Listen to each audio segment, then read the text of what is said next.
ନୌମା ଭଗବତୀ ଶରଣମ୍। ଦର୍ଶକ ବନ୍ଧୁ, ରାଶିଫଳ ଜାଣିବା ଆଗରୁ ଜାଣିବା ଆଜିର ପଞ୍ଚାଙ୍ଗ ବିଷୟରେ। ଆଜି ପୌଷ ମାସ ଶୁକ୍ଳପକ୍ଷ ଶନିବାର, ଆଜି ପଞ୍ଚମୀ ତିଥି, ଶତଭିଷା ନକ୍ଷତ୍ର, କୁମ୍ଭଚନ୍ଦ୍ର, ଅଶ୍ରୁକ ଯୋଗ, ଭବକରଣ। ଦିବା 10:52 ପରେ ବାଳବକରଣ ଭୋଗ ହେବ। ଦିନଟିରେ ଦକ୍ଷିଣ ଦିଗକୁ ଯାତ୍ରା ନିଷେଧ। ଆଜି ବୃଷ, ସିଂହ, କନ୍ୟା ରାଶିର ଘାତ ବାର ଏବଂ ମିଥୁନ ରାଶି ପୁରୁଷ ଓ ମୀନ ରାଶି ମହିଳାଙ୍କ ଘାତ ଚନ୍ଦ୍ର। ରାହୁ କାଳ ଦିବା 9:09 ଦିବା 10:32 ମଧ୍ୟରେ। ଅଭିଜିତ ମୁହୂର୍ତ୍ତ ଦିବା 11:37 ଦିବା 12:21 ମଧ୍ୟରେ। କାଳଚକ୍ର ଅନୁସାରେ ଆଜିର ଗ୍ରହ ସ୍ଥିତି: ବୃହସ୍ପତି ବୃଷ ରାଶିରେ, ମଙ୍ଗଳ କର୍କଟ ରାଶିରେ, କେତୁ କନ୍ୟା ରାଶିରେ, ବୁଧ ବିଛା ରାଶିରେ, ରବି ଧନୁ ରାଶିରେ, ଶୁକ୍ର ଶନି ଏବଂ ଚନ୍ଦ୍ର ଏକତ୍ରୀକରଣ ଅବସ୍ଥାରେ, କୁମ୍ଭ ରାଶିରେ ରାହୁ ମୀନ ରାଶିରେ ଗୋଚର କରିବେ। ଦର୍ଶକ ବନ୍ଧୁ, ଦିନଟିରେ ଏକ ପାଦ ପୁଷ୍କର ଦୋଷ, ରାତ୍ରି 9:23 ପରେ ଦ୍ୱିପାଦ ପୁଷ୍କର ଦୋଷ।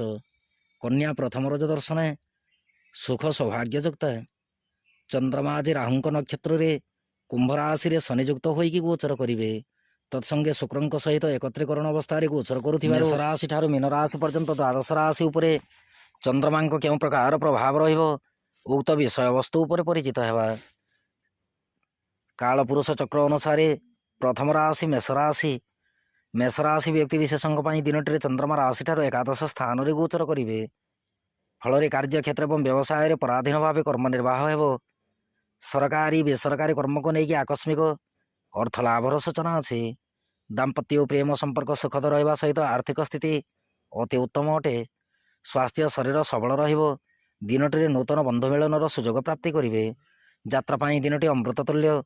ବିଦ୍ୟାର୍ଥୀ ଓ ମହିଳାମାନେ କାର୍ଯ୍ୟକ୍ଷେତ୍ରରେ ନିର୍ଭୟରେ କର୍ମ ନିର୍ବାହ କରିବେ। ଆପଣଙ୍କ ପାଇଁ ଶୁଭ ରଙ୍ଗ ଆଜି ନାରଙ୍ଗୀ ବର୍ଣ୍ଣ ରଙ୍ଗ, ଶୁଭ ଅଙ୍କ 3। ଆପଣ ଆଜି କ୍ଲିଂ ମନ୍ତ୍ରକୁ 54 ଥର ପଠନ କରନ୍ତୁ। ଦିନଟି ଅତ୍ୟନ୍ତ ସୁଖଦ ରହିବ। ବୃଷ ରାଶି। ବୃଷ ରାଶି ବ୍ୟକ୍ତି ବିଶେଷଙ୍କ ପାଇଁ ଦିନଟିରେ ଚନ୍ଦ୍ରମା ରାଶିଠାରୁ ଦଶମ ସ୍ଥାନରେ ଗୋଚର କରିବେ। ଫଳରେ କାର୍ଯ୍ୟକ୍ଷେତ୍ର ଏବଂ ବ୍ୟବସାୟରେ ସଫଳତାର ଚାବିକାଠି ପ୍ରାପ୍ତି ହେବ। ଦାମ୍ପତ୍ୟ ଓ ପ୍ରେମ ସମ୍ପର୍କ ସୁଖଦ ରହିବା ସହିତ ଆର୍ଥିକ ସ୍ଥିତି ଅତି ଉତ୍ତମ ଅଟେ। ସ୍ୱାସ୍ଥ୍ୟ ଶରୀର ସବଳ ରହିବା ସହିତ ଯଦି କୌଣସି ଦୀର୍ଘକାଳୀନ ରୋଗରେ ଗ୍ରସିତ ରହିଥାନ୍ତି, ଦିନଟିରେ ରୋଗ ମୁକ୍ତିର ମଧ୍ୟ ସୂଚନା ଅଛି। ଯାତ୍ରା ପାଇଁ ଦିନଟି ଅତି ଉତ୍ତମ ଅଟେ।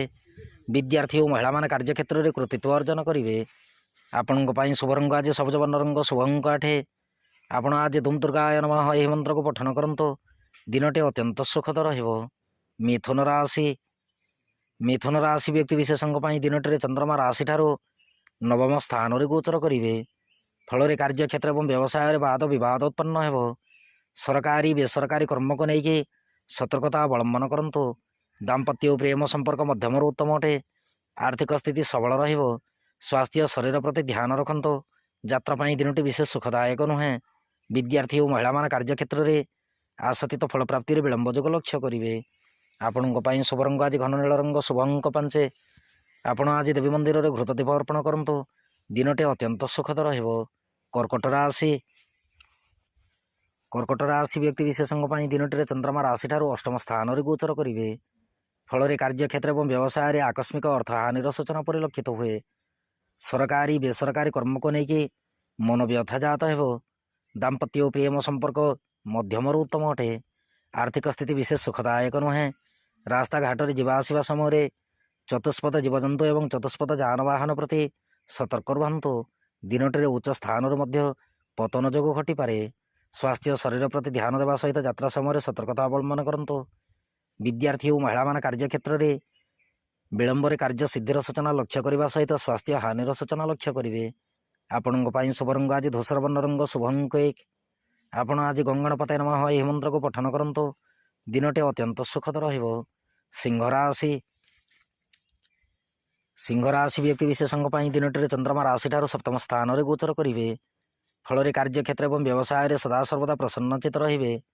ସରକାରୀ ବେସରକାରୀ କର୍ମକୁ ନେଇକି ଆଶାତୀତ ଫଳପ୍ରାପ୍ତିରେ ବିଳମ୍ବ ଯୋଗ ସରକାରୀ ବେସରକାରୀ କର୍ମକୁ ନେଇକି ମନ ଭିତରେ ସନ୍ତାପିତ ଭାବନା ଜାତ ହୋଇପାରେ। ଦାମ୍ପତ୍ୟ ଓ ପ୍ରେମ ସମ୍ପର୍କ ଆଦ୍ୟ ଶୁଭଦାୟକ ନୁହେଁ। ଆର୍ଥିକ ସ୍ଥିତି ସବଳ ରହିବ।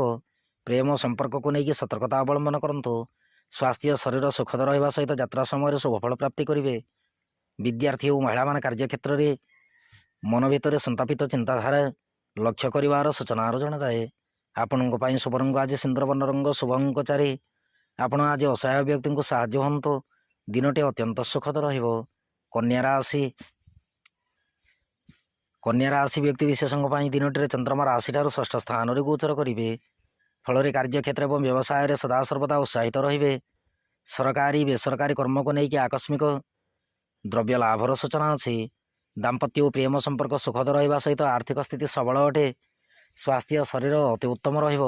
ଯାତ୍ରା ସମୟରେ ଅନ୍ୟ ଉପରେ ନିର୍ଭରଶୀଳ ରୁହନ୍ତୁ ନାହିଁ। ବିଦ୍ୟାର୍ଥୀ ଓ ମହିଳାମାନେ କାର୍ଯ୍ୟକ୍ଷେତ୍ରରେ କୃତିତ୍ୱ ଅର୍ଜନ କରିବେ। ଆପଣଙ୍କ ପାଇଁ ଶୁଭ ରଙ୍ଗ ଆଜି ଘନ ନୀଳ ରଙ୍ଗ, ଶୁଭ ଅଙ୍କ 2। ଆପଣ ଆଜି ତ୍ରିଶାଖା ବେଲପତ୍ର ଶିବଲିଙ୍ଗରେ ଅର୍ପଣ କରନ୍ତୁ। ଦିନଟି ଅତ୍ୟନ୍ତ ସୁଖଦ ରହିବ। ତୁଳା ରାଶି ବ୍ୟକ୍ତି ବିଶେଷଙ୍କ ପାଇଁ ଦିନଟିରେ ଚନ୍ଦ୍ରମା ରାଶିଠାରୁ ପଞ୍ଚମ ସ୍ଥାନରେ ଗୋଚର କରିବେ। ଫଳରେ କାର୍ଯ୍ୟକ୍ଷେତ୍ର ଏବଂ ବ୍ୟବସାୟରେ ଚିନ୍ତିତ ରହିବା ସହିତ ସରକାରୀ ବେସରକାରୀ କର୍ମକୁ ନେଇକି ମନ ଭିତରେ ସନ୍ତାପିତ ଭାବନା ଜାଗ୍ରତ ହେବ। ଦାମ୍ପତ୍ୟ ଓ ପ୍ରେମ ସମ୍ପର୍କ ଅତି ଉତ୍ତମ ରହିବ। ଦିନଟିରେ ସନ୍ତାନ ସୁଖ ପ୍ରାପ୍ତି ହେବ। ଆର୍ଥିକ ସ୍ଥିତି ସବଳ ଅଟେ। ସ୍ୱାସ୍ଥ୍ୟ ଶରୀର ଅତି ଉତ୍ତମ ରହିବ। ଯାତ୍ରା ପାଇଁ ଦିନଟି ଅମୃତ ତୁଲ୍ୟ। ବିଦ୍ୟାର୍ଥୀ ଓ ମହିଳାମାନେ କାର୍ଯ୍ୟକ୍ଷେତ୍ରରେ ବନ୍ଧୁ ଗହଣରେ ସମୟ ଅତିବାହିତ କରିବେ। ଆପଣଙ୍କ ପାଇଁ ଶୁଭ ରଙ୍ଗ ଆଜି ଧବଳବର୍ଣ୍ଣ ରଙ୍ଗ, ଶୁଭ ଅଙ୍କ 8। ଆପଣ ଆଜି ଓଁ ନମୋ ଭଗବତେ ବାସୁଦେବାୟ ନମଃ ଏହି ମନ୍ତ୍ରକୁ ପଠନ କରନ୍ତୁ। ଦିନଟି ଅତ୍ୟନ୍ତ ସୁଖଦ ରହିବ। ବିଛା ରାଶି ବ୍ୟକ୍ତି ବିଶେଷଙ୍କ ପାଇଁ ଦିନଟିରେ ଚନ୍ଦ୍ରମା ରାଶିଠାରୁ ଚତୁର୍ଥ ସ୍ଥାନରେ ଗୋଚର କରିବେ। ଫଳରେ କାର୍ଯ୍ୟକ୍ଷେତ୍ର ଏବଂ ବ୍ୟବସାୟରେ ନିରୁତ୍ସାହିତ ରହିପାରନ୍ତି। ସରକାରୀ ବେସରକାରୀ କର୍ମକୁ ନେଇକି ମାନ ସମ୍ମାନ ପ୍ରତି ସତର୍କ ରୁହନ୍ତୁ। ଦାମ୍ପତ୍ୟ ଓ ପ୍ରେମ ସମ୍ପର୍କ ବିଶେଷ ସୁଖଦାୟକ ନୁହେଁ। ପରିବାର ମଧ୍ୟରେ କଳହର ବାତାବରଣ ମଧ୍ୟ ରହିପାରେ। ଆର୍ଥିକ ସ୍ଥିତି ପ୍ରତି ଧ୍ୟାନ ଦେବା ସହିତ ସ୍ୱାସ୍ଥ୍ୟ ଶରୀର ପ୍ରତି ଧ୍ୟାନ ରଖନ୍ତୁ। ଯାତ୍ରା ପାଇଁ ଦିନଟି ବିଶେଷ ସୁଖଦାୟକ ନୁହେଁ। ବିଦ୍ୟାର୍ଥୀ ଓ ମହିଳାମାନେ କାର୍ଯ୍ୟକ୍ଷେତ୍ରରେ କଳହର ବାତାବରଣ ଲକ୍ଷ୍ୟ କରିବେ। ଆପଣଙ୍କ ପାଇଁ ଶୁଭ ରଙ୍ଗ ଆଜି ସିନ୍ଦୁରବର୍ଣ୍ଣ ରଙ୍ଗ, ଶୁଭ ଅଙ୍କ 5। ଆପଣ ଆଜି ଦୁର୍ଗାନବାକ୍ଷରୀ ମନ୍ତ୍ର ପଠନ କରନ୍ତୁ। ଦିନଟି ଅତ୍ୟନ୍ତ ସୁଖଦ ରହିବ। ଧନୁରାଶି ବ୍ୟକ୍ତି ବିଶେଷଙ୍କ ପାଇଁ ଦିନଟିରେ ଚନ୍ଦ୍ରମା ରାଶିଠାରୁ ତୃତୀୟ ସ୍ଥାନରେ ଗୋଚର କରିବେ। ଫଳରେ କାର୍ଯ୍ୟକ୍ଷେତ୍ର ଏବଂ ବ୍ୟବସାୟରେ ଅର୍ଥ ଲାଭର ସୂଚନା ଅଛି। ସରକାରୀ ବେସରକାରୀ କର୍ମକୁ ନେଇକି ଦୀର୍ଘ ଦିନରୁ ଅଟକି ରହିଥିବା କର୍ମ ସମ୍ପାଦନ ହେବ। ଦାମ୍ପତ୍ୟ ଓ ପ୍ରେମ ସମ୍ପର୍କ ମାଧୁର୍ଯ୍ୟ ଭରା ଅଟେ। ଆର୍ଥିକ ସ୍ଥିତି ସବଳ ରହିବା ସହିତ ଦିନଟିରେ ଜ୍ଞାତି ପରିବାର ବନ୍ଧୁବର୍ଗଙ୍କ ଠାରୁ ସାହାଯ୍ୟ ସହାନୁଭୂତି ମିଳିପାରେ। ଯାତ୍ରା ପାଇଁ ଦିନଟି ମଧ୍ୟମ ଫଳଦାୟକ। ବିଦ୍ୟାର୍ଥୀ ଓ ମହିଳାମାନେ କାର୍ଯ୍ୟକ୍ଷେତ୍ରରେ ଆଶାତୀତ ଫଳ ପ୍ରାପ୍ତି କରିବେ। ଆପଣଙ୍କ ପାଇଁ ଶୁଭ ରଙ୍ଗ ଆଜି ଫିକା ଗୋଲାପୀ ରଙ୍ଗ, ଶୁଭ ଅଙ୍କ 9। ଆପଣ ଆଜି ପିତାମାତାଙ୍କ ଠାରୁ ଆଶୀର୍ବାଦ ଗ୍ରହଣ କରନ୍ତୁ। ଦିନଟି ଅତ୍ୟନ୍ତ ସୁଖଦ ରହିବ। ମକର ରାଶି ବ୍ୟକ୍ତି ବିଶେଷଙ୍କ ପାଇଁ ଦିନଟିରେ ଚନ୍ଦ୍ରମା ରାଶିଠାରୁ ଦ୍ୱିତୀୟ ସ୍ଥାନରେ ଗୋଚର କରିବେ। ଫଳରେ କାର୍ଯ୍ୟକ୍ଷେତ୍ର ଏବଂ ବ୍ୟବସାୟରେ ଲୋଭଗ୍ରସ୍ତ ଅବସ୍ଥାରେ କୌଣସି କର୍ମ ନିର୍ବାହ କରନ୍ତୁ ନାହିଁ। ସରକାରୀ ବେସରକାରୀ କର୍ମକୁ ନେଇକି ଦୁର୍ଘଟଣାରେ ଗ୍ରସିତ ହୋଇପାରନ୍ତି। ଦାମ୍ପତ୍ୟ ଓ ପ୍ରେମ ସମ୍ପର୍କ ସୁଦୃଢ଼ ରଖିବା ସହିତ ସହଧର୍ମିଣୀଙ୍କ ପରାମର୍ଶ ଅନୁସାରେ ଗୃହ କାର୍ଯ୍ୟ ସମ୍ପାଦନ କରନ୍ତୁ। ଆର୍ଥିକ ସ୍ଥିତି ବିଶେଷ ସୁଖଦାୟକ ନୁହେଁ। ଦିନଟିରେ ବାକ୍ଶୁଦ୍ଧି ନିତାନ୍ତ ଆବଶ୍ୟକ। ସ୍ୱାସ୍ଥ୍ୟ ଶରୀର ପ୍ରତି ଯତ୍ନଶୀଳ ରହନ୍ତୁ। ଯାତ୍ରା ପାଇଁ ଦିନଟି ଆଦ୍ୟ ଶୁଭଦାୟକ। ବିଦ୍ୟାର୍ଥୀ ଓ ମହିଳାମାନେ କାର୍ଯ୍ୟକ୍ଷେତ୍ରରେ ବିରକ୍ତି ଭାବ ପ୍ରକାଶ କରିବେ। ଆପଣଙ୍କ ପାଇଁ ଶୁଭ ରଙ୍ଗ ଆଜି ଘୃତବର୍ଣ୍ଣ ରଙ୍ଗ, ଶୁଭ ଅଙ୍କ 2। ଆପଣ ଆଜି ଓଙ୍କାର ମନ୍ତ୍ରକୁ ଉଚ୍ଚାରଣ କରନ୍ତୁ। ଦିନଟି ଅତ୍ୟନ୍ତ ସୁଖଦ ରହିବ। କୁମ୍ଭ ରାଶି ବ୍ୟକ୍ତି ବିଶେଷଙ୍କ ପାଇଁ ଦିନଟିରେ ଚନ୍ଦ୍ରମା ରାଶିରେ ଗୋଚର କରିବେ। ଫଳରେ କାର୍ଯ୍ୟକ୍ଷେତ୍ର ଏବଂ ବ୍ୟବସାୟରେ ନୂତନ କର୍ମରେ ମତି ଧାବନ ହେବ। ସରକାରୀ ବେସରକାରୀ କର୍ମକୁ ନେଇକି ଆଶ୍ୱସ୍ତି ଲାଭ କରିବେ। ଦାମ୍ପତ୍ୟ ଓ ପ୍ରେମ ସମ୍ପର୍କ ସୁଦୃଢ଼ ରହିବା ସହିତ ଆର୍ଥିକ ସ୍ଥିତି ଅତି ଉତ୍ତମ ରହିବ। ସ୍ୱାସ୍ଥ୍ୟ ଶରୀର ସୁଖଦ ଅଟେ। ଯାତ୍ରା ପାଇଁ ଦିନଟି ଅମୃତ ତୁଲ୍ୟ। ବିଦ୍ୟାର୍ଥୀ ଓ ମହିଳାମାନେ କାର୍ଯ୍ୟକ୍ଷେତ୍ରରେ ନିର୍ଭୟରେ କର୍ମ ନିର୍ବାହ କରିବେ। ଆପଣଙ୍କ ପାଇଁ ଶୁଭ ରଙ୍ଗ ଆଜି ଆକାଶୀ ବର୍ଣ୍ଣ ରଙ୍ଗ, ଶୁଭ ଅଙ୍କ 8। ଆପଣ ଆଜି ଦୁମ୍ ଦୁର୍ଗାୟ ନମଃ ଏହି ମନ୍ତ୍ରକୁ ପଠନ କରନ୍ତୁ। ଦିନଟି ଅତ୍ୟନ୍ତ ସୁଖଦ ରହିବ। ମୀନ ରାଶି ବ୍ୟକ୍ତି ବିଶେଷଙ୍କ ପାଇଁ ଦିନଟିରେ ଚନ୍ଦ୍ରମା ରାଶିଠାରୁ ଦ୍ୱାଦଶ ସ୍ଥାନରେ ଗୋଚର କରିବେ। ଫଳରେ କାର୍ଯ୍ୟକ୍ଷେତ୍ର ଏବଂ ବ୍ୟବସାୟରେ ଅର୍ଥ ହାନିର ସୂଚନା ପରିଲକ୍ଷିତ ହୁଏ। ସରକାରୀ ବେସରକାରୀ କର୍ମକୁ ନେଇକି ତରତର ନିଷ୍ପତ୍ତି ନିଅନ୍ତୁ ନାହିଁ। ଦାମ୍ପତ୍ୟ ଓ ପ୍ରେମ ସମ୍ପର୍କ ସୁଦୃଢ଼ ରଖିବା ସହିତ ଆର୍ଥିକ ସ୍ଥିତି ପ୍ରତି ଅନୁଧ୍ୟାନ ରଖନ୍ତୁ।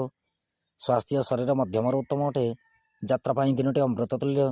ବିଦ୍ୟାର୍ଥୀ ଓ ମହିଳାମାନେ କାର୍ଯ୍ୟକ୍ଷେତ୍ରରେ ପରୋପକାର କରି ପ୍ରଶଂସାର ପାତ୍ର ହେବେ। ଆପଣଙ୍କ ପାଇଁ ଶୁଭ ରଙ୍ଗ ଆଜି ପୀତବର୍ଣ୍ଣ ରଙ୍ଗ, ଶୁଭ ଅଙ୍କ 3। ଆପଣ ଆଜି ରାମ ରକ୍ଷା ସ୍ତୋତ୍ର ପାଠ କରନ୍ତୁ। ଦିନଟି ଅତ୍ୟନ୍ତ ସୁଖଦ ରହିବ। ଦର୍ଶକ ବନ୍ଧୁ, ଇଏ ଥିଲା ମେଷ ରାଶି ଠାରୁ ମୀନ ରାଶି ପର୍ଯ୍ୟନ୍ତ ଦ୍ୱାଦଶ ରାଶିର ରାଶିଫଳ ଏବଂ ଆଜିର ପଞ୍ଚାଙ୍ଗ ବିଷୟବସ୍ତୁ। ଏବେ ଅନୁମତି ଦିଅନ୍ତୁ। ନମଃ ଭଗବତୀ ଶରଣ।